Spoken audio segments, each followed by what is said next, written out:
Hello everyone, this is Callie with the Cosmic Haven Tarot, and guess what? I got a new tarot deck. Ah! So this is the Heavenly Bloom tarot deck. I'll show you the front cover of it. Isn't that so pretty? Isn't that so amazing? And then I'll show you a better view of this. Look at the cards.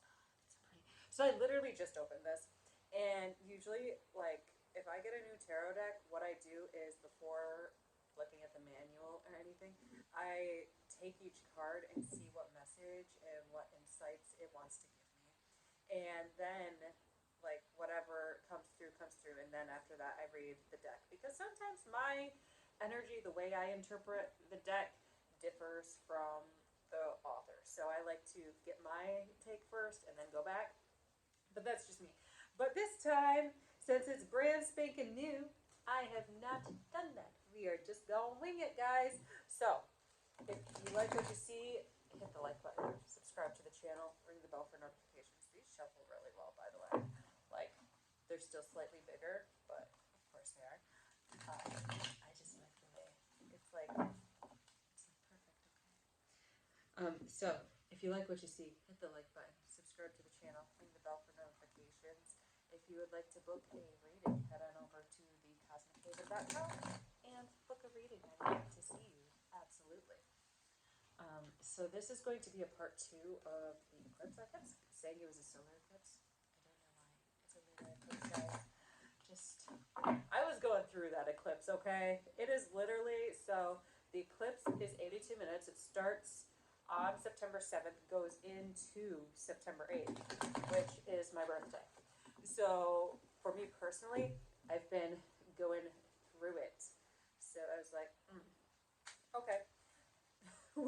I just gotta keep going. I don't know what to tell you. Yeah, but very intense energies happening, very dramatic shifts. And it's like a friend told me today that these shifts are so intense and they're happening so rapidly that people don't even notice. But if you pause and take a look around at all the things that are happening, step away from the AI innovations, things like that, and just feel its the energy and observe what you are here to observe, you're probably going to notice things are changing, okay? All right, so what do we have here? Ooh, we have got the Hanged Man in reverse. So what are you holding on to?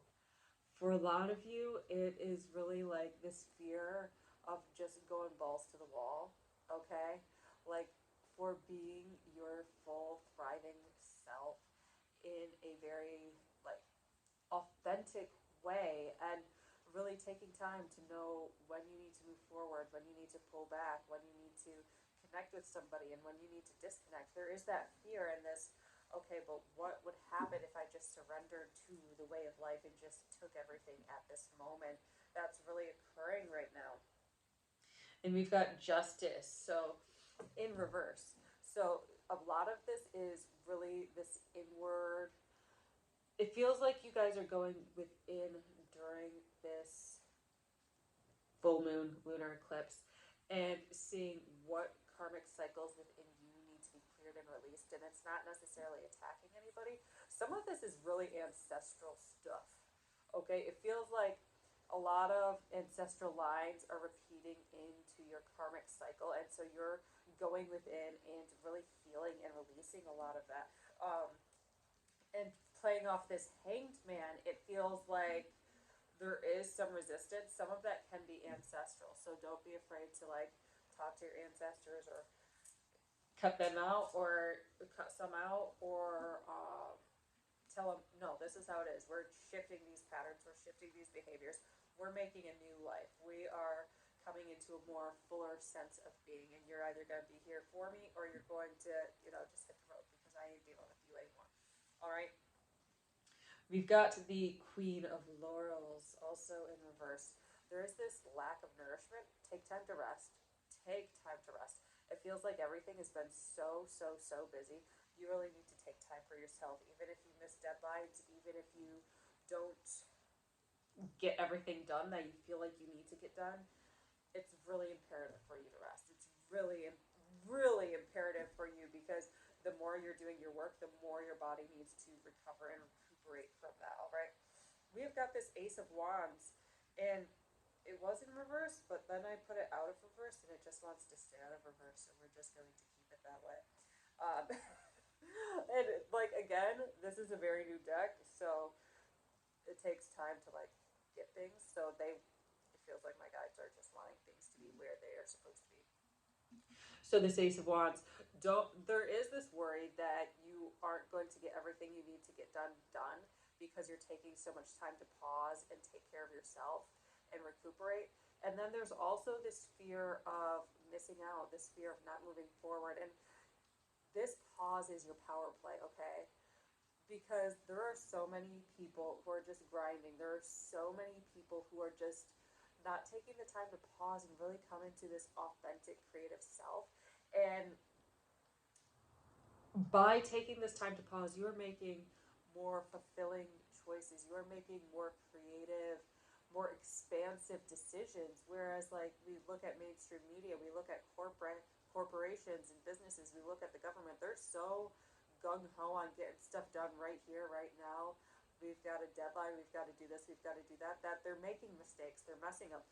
But by taking time to pause and rest, you're coming out a fully healed version of yourself, and that healed version doesn't make those mistakes. It doesn't mess up. Any like mistakes are divinely guided and divinely protected, so you always come out on top. So that's really that authentic sense.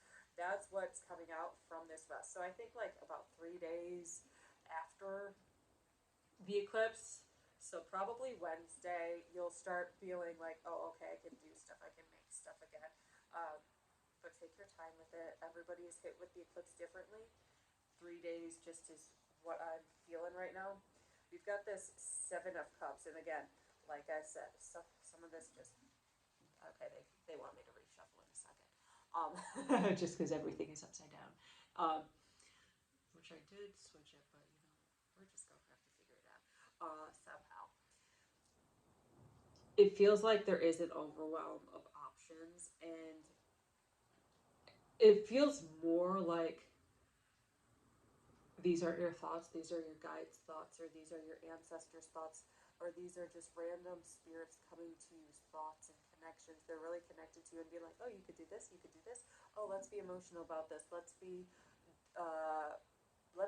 that. And it's like everybody's just trying to lead you. You've got to learn how to be in control of that energy. You've got to be in your power and listening to them and saying one at a time, because like being bombarded with spirits is a lot, and we're not about that life, okay? We need one at a time. And then being like, oh well, that's a good idea, let's put a pin in it. That's not a good idea, let's discard that. And really being able to be selective and discerning with the information you receive is super super important. So we're going to pause and shuffle this really quick because yeah, we're just going to shuffle. They want some things right side up and not upside down, and that's why. But yeah, really being able to see that you have the power to make the final decision. You have that power. You don't say, "Oh, my guides forced me to do this." My guides, you are going on their suggestions, um, and it's your choice. And if you have crappy guides or ancestors, then you need to clear house. But if you're doing your work, if you're clearing your energy, if you're talking to them respectfully and um, doing everything based on your ancestral lineage's practices, your own spiritual practices to connect with them and knowledge and listen to them, then you're going to be safe. All right. It's those people who aren't doing what they're supposed to be doing who needs to really watch out. All right, we have got the Nine of Laurels. And, oh my gosh, these cards are so pretty, guys. I absolutely love these cards.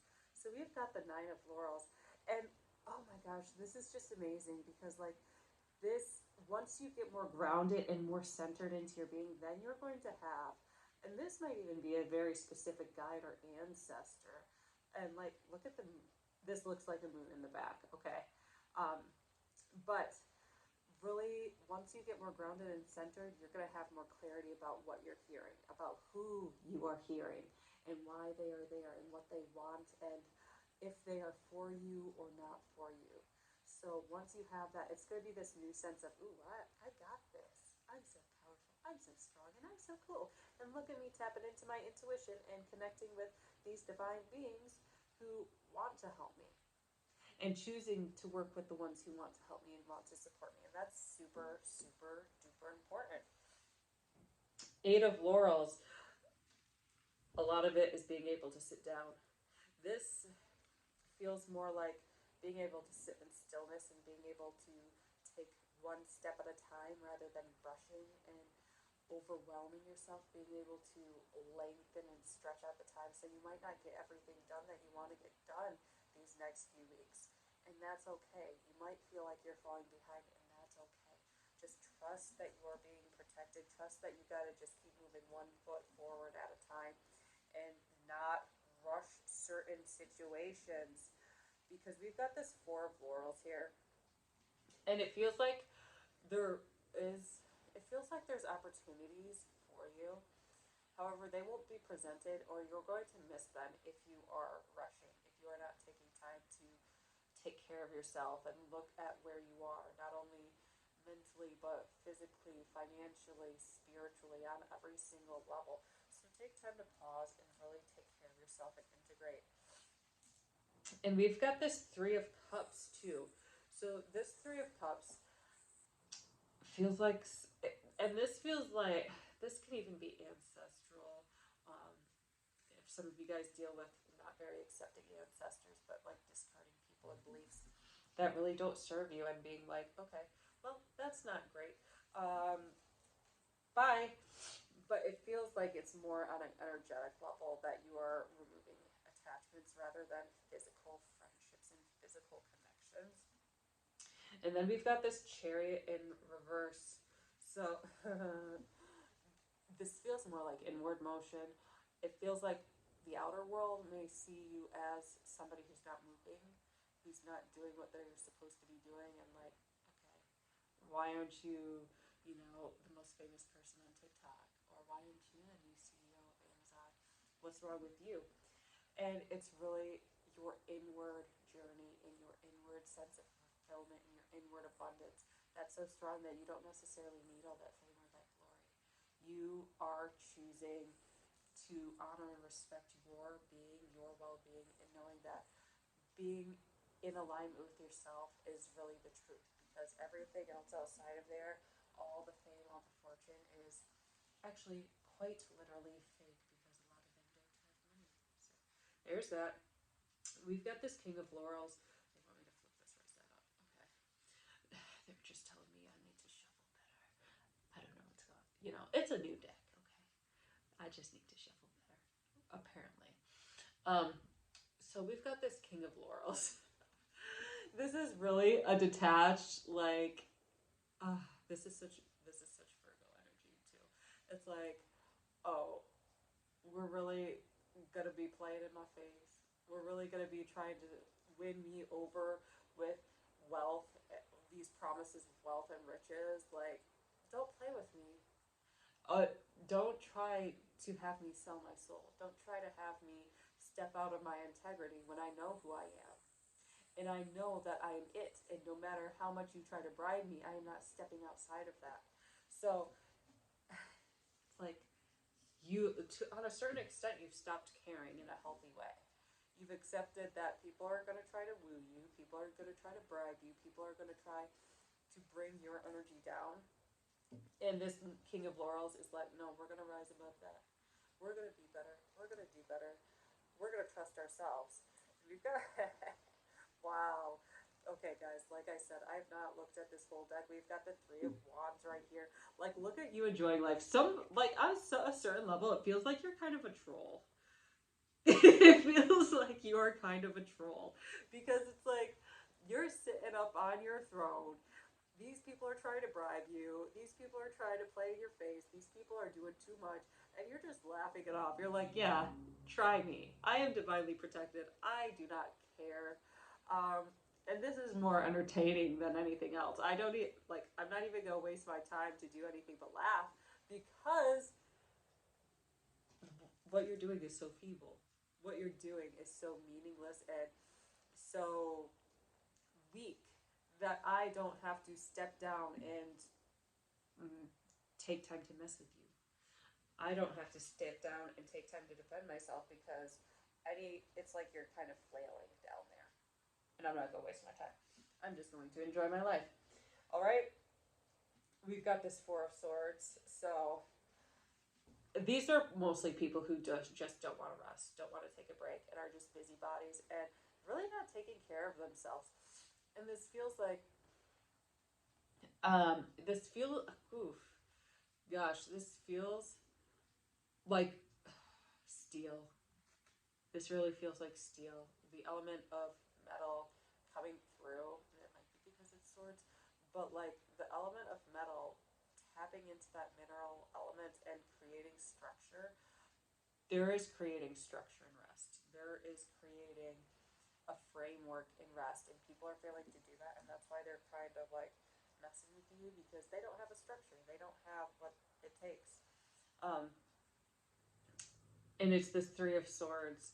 It's not taking accountability for their actions, for their emotions. This is a beautiful card, by the way. Like all these cards are so beautiful.